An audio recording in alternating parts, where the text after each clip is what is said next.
Welcome. This is the Technically Podcast. Today we've got a number of stories spanning security and technology news. And with that, let's dive right in. So first up, we've got this news article on Docker cryptojacking. We see this coming over from Palo Alto Networks. What's your thoughts on this? Like we've got these Docker images that apparently people have downloaded and they're mining cryptocurrency. Like why? Like why did people download these? Like doing the research for this, I could not find any reason why anyone would want to download these. I mean, other than the name of the user, which had Azure in it, it's like Azure NQL. There's nothing that, to me, as a DevOps guy, as a developer, that says to me, this is a package that I need to download onto my servers.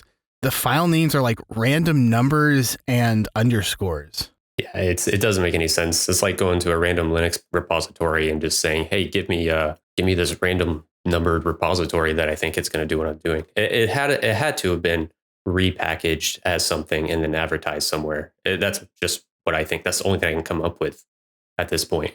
Maybe somebody made like a troubleshooting document or something, but like even in our research, we couldn't find that. I guess the moral of the story on this one, if you don't know what a package is meant to do, don't download it. Do more research on it to decide if this is really the right package for you. But absolutely, at the same point, once it takes off and people are recommending or could be recommending it, I couldn't find any other sources on it. But if it's being recommended by other people at this point, and hey, this is what you need to fix whatever you needed, it's just going to spiral out of control at that point.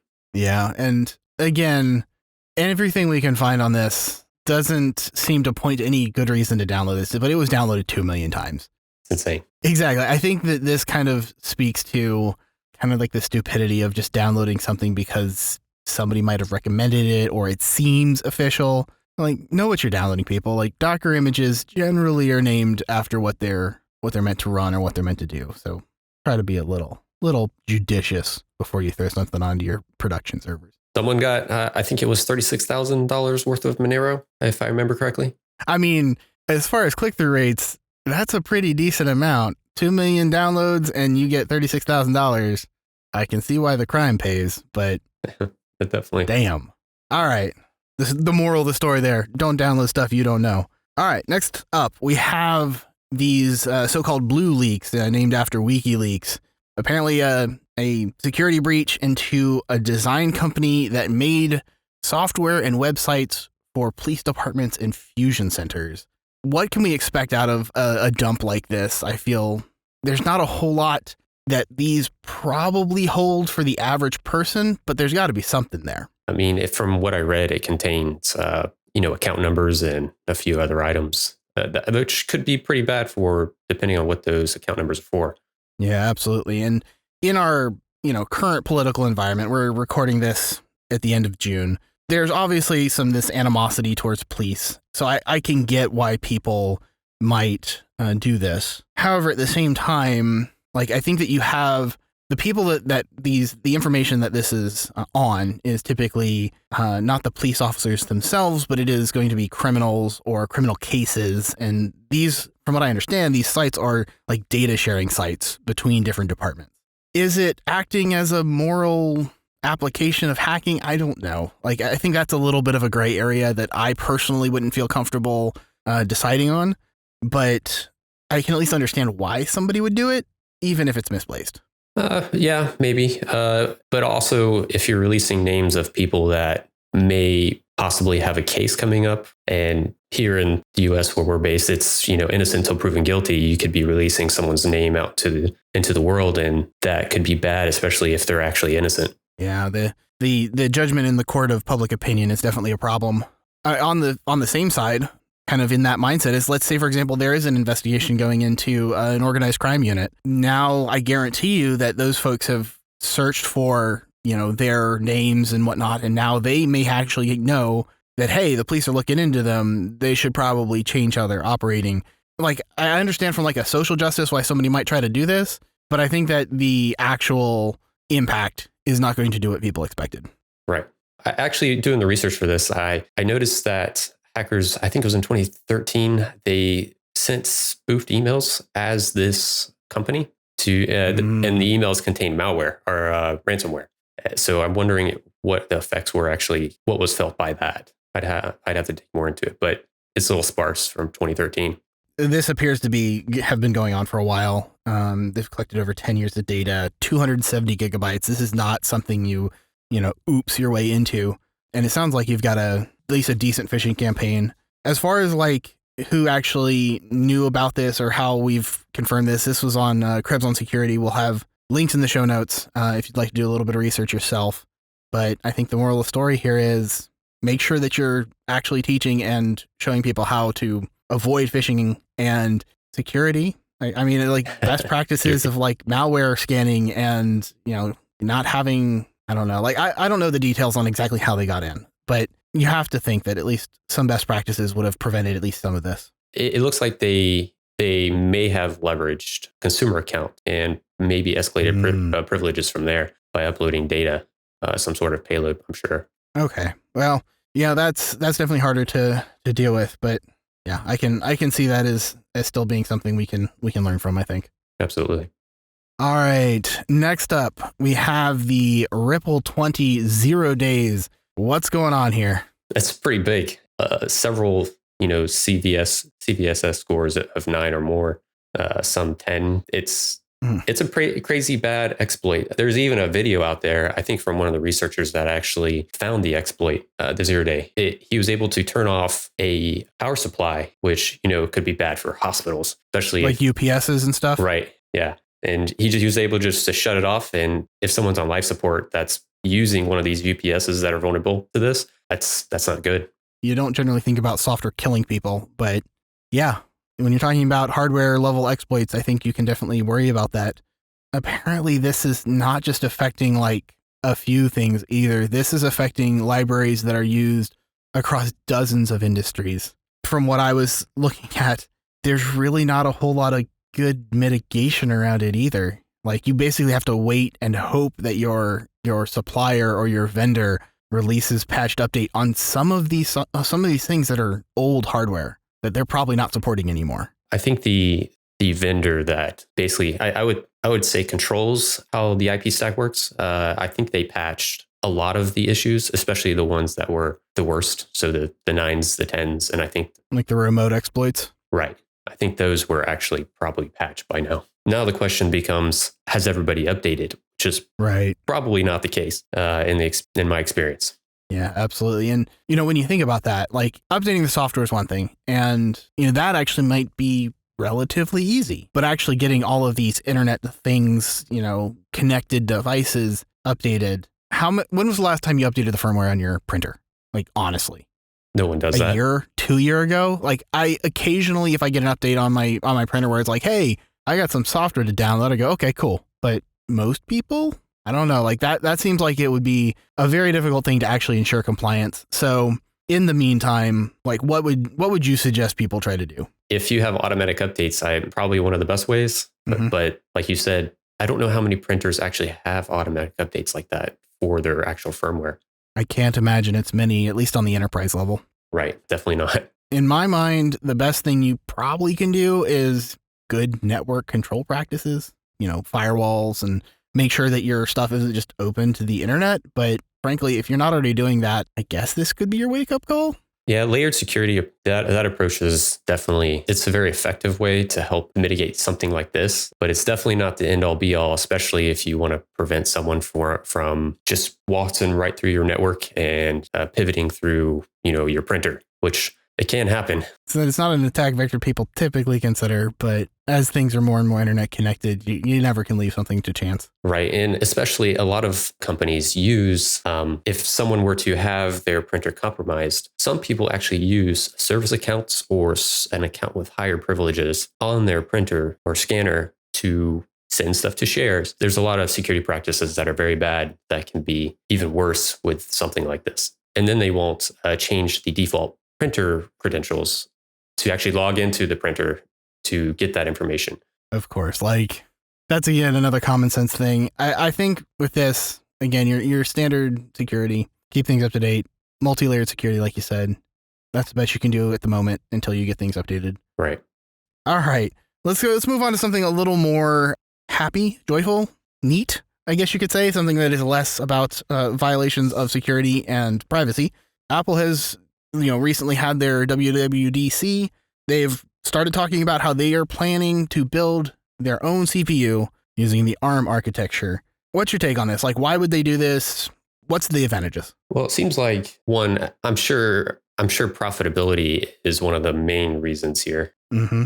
I'm sure it may not be the top, but it's definitely one of the main. I'm sure they pay Intel lots and lots of money for those processors.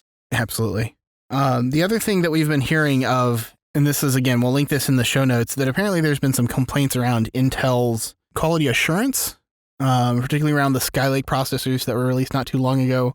Apparently Apple has been one of the big reporters of issues with Skylake processors. There's a little bit of talk that maybe Apple's getting a little bit tired of that. Yeah, one of the comments I saw was, if you're reporting the same amount of vulnerabilities as the manufacturer, then something's wrong. I don't know if that's true, but yeah, that would definitely be a problem for me if I was buying something from a vendor and I just kept constantly finding issues. Especially at their scale. That's their sole provider for CPUs currently. I'd love to see AMD Ryzen in Apple one day, but who knows when that'll happen. The other thing is, this is not necessarily a new thing for Apple. People are a little bit surprised that, they're building their own CPU for their laptops, and there's rumors that it'll even be at the end of this year, we'll have, ARM MacBooks. But Apple's been building ARM chips for their mobile and tablet devices for years, probably almost a decade now, ever since they got away from, I believe it was licensing from Broadcom. So I'm sure that they can do this, and I'm interested to see what they're able to make of it. I know before we started recording, you mentioned how is this going to affect, if you're running different production architectures compared to what you're writing code on or, building what it is, something before you push it to production. I wonder what the problems are going to be for that. We don't know yet, because I don't imagine a lot of developers currently work on ARM processors. I think the only kind of production, there's been a couple of open source laptops, but I think the only really production consumer device that we've seen that used ARM was, I think, one of the old Surface laptops. I think they had Windows ARM version or S or something like that. So we haven't seen a lot of software development, at least in the major, in the major frameworks that have been focused on ARM. So I think this might actually shift, not necessarily right away, but Apple tends to kind of push the market towards what they want. And so I think that we will actually see, as, it might take a couple of years, but as developers get their hands on these, they're writing code already on ARM systems, maybe we'll start to see some ARM development in the server realm as well. Right now, I'm not sure, right? I'm not sure what that will mean. Will that mean that I need to make sure and do all of my testing on, say, an Intel or an AMD system before I deploy to production? I don't know where we might find bugs in the difference in the instruction sets, but we'll see. And because of this, they're probably not going to get your AMD MacBook out anytime soon. They're probably going to stick with their own. But it's worth wishing, just right? Something about 32 cores and 64 threads, some kind of massive Ryzen processor. I would love. And they're extremely cheap too. So, I built my desktop off of them. It's extremely cheap. Me too. Fan of AMD's processors. They have been doing a good job right now. Kind of leading on that whole ARM processor talk, there has been also a new development in the supercomputing world. We actually have a new fastest supercomputer, the Fugaku supercomputer, I believe made by Fujitsu, and it is ARM based off of 48 core ARM CPUs. Holy shit. When you're talking about numbers of CPUs in a single piece of silicon, I think the only things that get anywhere near that are the high-end Ryzen and EPYC chips from AMD. I'm pretty sure even top-end Intel, I think, tops out around 32. I could be wrong. I'm sure it's expensive. I would love to have that in my living room, though. A nice supercomputer. I'm sure it would sound like a jet engine taking off, our tiny little rack space computers or hair dryers. Now, as far as numbers, we're looking at 415.5 petaflops, which, when you're talking about that many petaflops, I don't think many people can realistically connect that to what is that in reality. But it's an obscene amount of processing power, over 152,000 chips. I'm looking forward to see what they do with it. I think it's a bit outside my pay grade to really understand what can be done with it, but it's neat. Well, I know supercomputers are they're used for many things, for applications such as determining on how tornadoes are created. I watched a video on a supercomputer building and modeling a storm that generates a tornado. It's pretty interesting on how that worked. That is pretty cool. Like I've heard of being used in weather, but it's I guess weather prediction, but that would make a lot of sense. Like seeing how a vortex, forms in the skies. It's a unique physical property, I guess. Right. I know that they will probably use it for things like drugs and other physics, research. But yeah, we'll have to see what happens. It's not supposed to come online until next year, though, which apparently there are already new supercomputers that are also planning to come online next year that are going to be even faster. So we'll have to see how long it manages to hold on to that crown of being the fastest supercomputer. It seems like almost every other month there's a new, I'm being a little facetious, but there's always a new faster supercomputer coming up. Absolutely. All right. Speaking of computers, let's roll into the next one. We've got Amazon's buying a self-driving car company, which, I guess you'd have to have almost a supercomputer running in order to do that. Why is Amazon getting into self-driving? Are they going to plan, I don't know, Amazon drones that drive now? Everyone has their own self-driving car company nowadays. I do, you do. It's just going that route. So Amazon definitely has to get into that. Apparently $1.2 billion, which, mind you, is half of the value the company was previously valued at. So Amazon got a hell of a deal. Yes, they did. This company is apparently focused on ride sharing, which we've seen with Uber and Lyft, also, I believe, doing their own development in ride sharing, autonomous driving. This company, I think, is a little bit different, though. They have apparently designed their own custom vehicle. They're not just doing retrofits. Oh, interesting. Yeah. To me, that gives me a little bit of a Google vibe. And looking at the few shots I've seen of their car, it looks kind of like the same thing. It's a dome with sensors on it. Now, as far as their sensors, they've got the full spectrum. They've got the lidar sensors, they've got radar, they've got cameras, and some so-called other sensors that they're not really specifying. What's your thoughts on these different sensor technologies? Why would I use all of those versus, say, Tesla just using cameras? I'm not sure if one has more of an advantage over the others. With radar, you can tell where a vehicle is probably a little bit better than a camera. Mm-hmm. But who knows? Distance ranging and stuff. It would be a little hard to determine. I'm sure they all have their advantages and disadvantages. Yeah, I figure the best thing you've got is redundancy, right?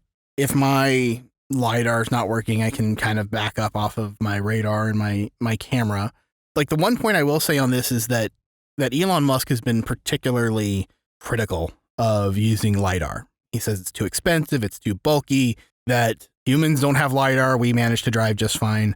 I think it's a little bit of a difference between what our brains are able to do is pattern matching versus a computer and an AI trained model right now. But we'll have to see, because obviously I think that ride sharing is kind of the way of the future. Eventually we probably won't even own our own cars. But, if one of these self-driving cars costs $100,000, it's a lot more difficult to just mass produce them. And I think if as someone researches, say with solar technology, the more research that is done on it, the cheaper it tends to get. And it may be that LiDAR or one of the other options will become cheaper as more research is done. So I guess we'll see as technology progresses. Yeah, that absolutely makes sense. The one thing I can see is a little bit of a difficult thing to overcome is data, right?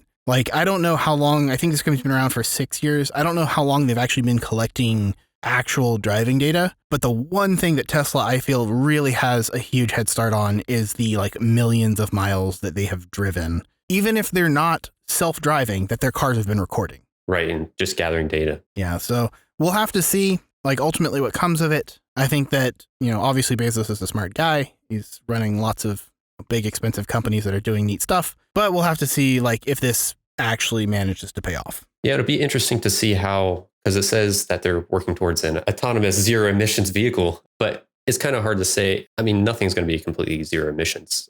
That device may not be zero emissions.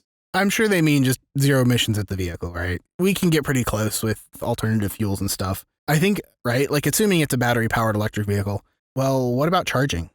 Assuming this is an autonomous vehicle meant to act as a taxi, you could be talking about 1,000 miles in a day pretty easily. I don't know of a single vehicle that can pull that off. Even if you made the entire body of the car out of batteries, you're not going to probably get 1,000 miles out of a vehicle. you have to have a reasonably quick charging. And right now, if you're not a Tesla, I think the closest thing is the CHAdeMO, I think it's called, which is generally only seen overseas in like, I think Europe and Japan. Or you just have one set of vehicles out while the other one's charging. That's probably one of the better options. Battery it's good, but the range isn't that far yet. Yeah, the energy density needs to definitely improve, which hopefully we'll see soon. Right. Over the next few years, I'm sure there's going to be a lot of advances, especially with as much research that is going into electric cars. There's got to be some advances coming out. Absolutely. All right. Kind of a light thing to wrap up, if you will. We've got Intel is apparently working with a community college to make an AI degree. What's your thoughts on an AI degree? It's interesting. I guess it'll depend on what kind of classes are there. And if it's a 2-year degree, if I remember correctly. Yeah. The 2-year degree is mostly programming, and then they throw in like a few semesters of AI. Cool. It's a good start. It may get people into that, which there's going to be a lot of jobs in that in the future. There's so much research going into AI right now. Yeah, I'm a little skeptical. The only reason I say that I'm skeptical, though, is because kind of systems administration and DevOps stuff that I do, they don't really teach in college. Like the best way that I've found to teach somebody is like find a general purpose Linux nerd and hope that you're able to teach them how to run a bunch of servers instead of just one. So we'll have to see what comes of it. A little skeptical. That level of formalized education is really not going to move the needle that much. But like you said, I think it could be a start for some people. Especially for somebody that has zero experience in the technical world, absolutely. It'll get their feet wet there, and then they can say, hey, look, I have at least a little bit of experience. Let me have a junior position somewhere. Absolutely. I think that's the key right there. Get your foot in the door, start learning on the job, because that's where you're going to really find your passion and your knowledge. Absolutely. So that's all we've got for today. We'll hopefully see you back here on the next episode, which we're going to see if that's going to be in a week or two, but watch your feed. We'll see you there. Thanks for listening. This podcast is hosted by me, Shep Alderson. And Mike Anderson. And it was edited and produced by Shep Alderson.